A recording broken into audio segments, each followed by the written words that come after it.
Deli bir şey sesine.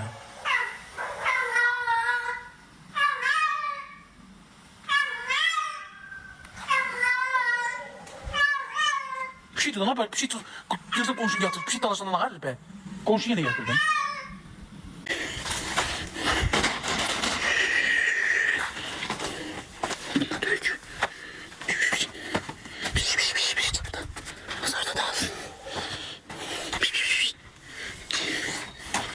Lili.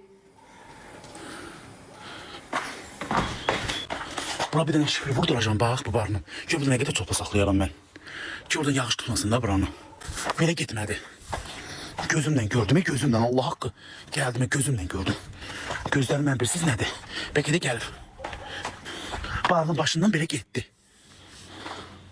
Sizə göstərdim, siz görmədiniz ki.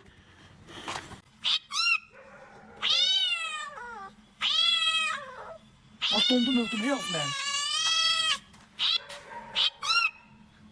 Ne geldi? Lili diye ya kapının dalında. Papacanı geldi. Yürüme, bunu yürüme. Lili gel. Geldi. Seni komşuk. Seni komşuk. Seni de komşuk. Gel sen de. Gel eve. Bu ses getirir bir şeyi. Ne sen getir? Sen getir. Senin başına ben bir oynadım. Sen de bak. Sen beni bu 2 saattir beni yerlerde koymuşsun.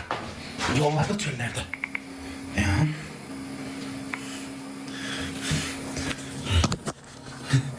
Geldi. Geldi tamam. Kime görüştün?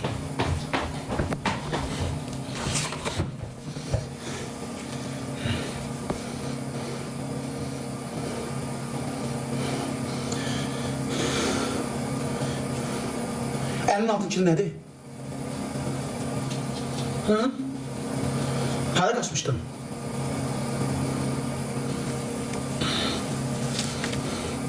Bu ne yapacağım az? Diyeceğim Allah hakkımla. Kabul et. Tengi nefes almışım.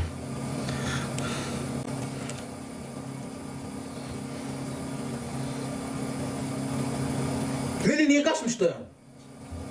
Sen birbirimize sayıda çıkmak olmaz. Çözse yoktu. Sen de hep bir şeyi. Elde çıktı ha qəfildən geldi.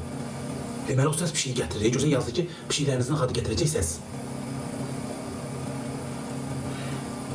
Çok istəyirəm ama ben ürkeşmişim. Bir şey divan üstüne iyi gelse de görsən ürkeşmişim. İnsan heyvan adam bağlanır başa düşürsən.